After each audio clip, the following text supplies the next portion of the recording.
How do I figure out who the right customer is for my business? The unfortunate answer for most small businesses is anyone who'll buy from you. And you and I both know we've all had that nightmare customer who was a pain in the you-know-what to work with, wasn't profitable, and just wasn't a good fit for your business.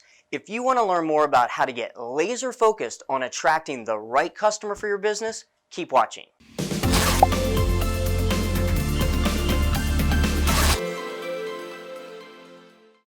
Hi, I'm Tom Malesic, founder and president of EZMarketing, and you're watching Ask Easy. This is where small business owners go to get real answers to their marketing questions. Finding the right customer involves two main pieces. First, it's your target market, and then second, it's who's your ideal customer. First, the target market.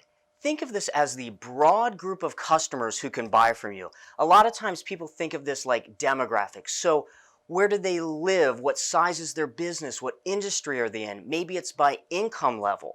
Then there's your ideal customer. This is getting specifically down into the types of people who would be a good fit for your business. Sometimes this is referred to as psychographic information.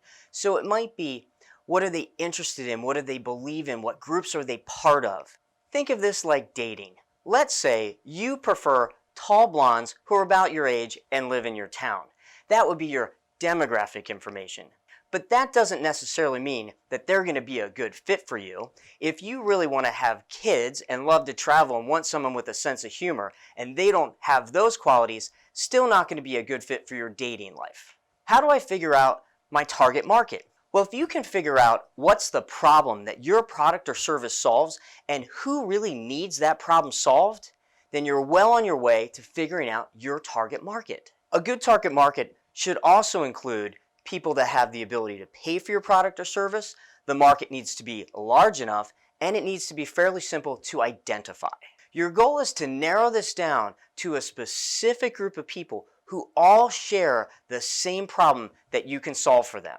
Now that you know your target market, let's drill down into who that ideal customer is. Ask yourself these three questions. Who are the customers that you love working with and why? Who are the customers that you hate working with and why? And probably most important, who are the customers that love to work with you? Where all these people intersect, they're likely to be a really good fit for your business. Okay, here's your homework. I want you to get out a sheet of paper. On the top of it, write down the biggest problem that your business solves for customers. Then make a list of every single target market that you can possibly think of that shares that problem that you can help them. Don't filter out anything. Just brainstorm as fast as you can. After you have the list, just pick one. Then figure out, what does that person really care about and what do they value?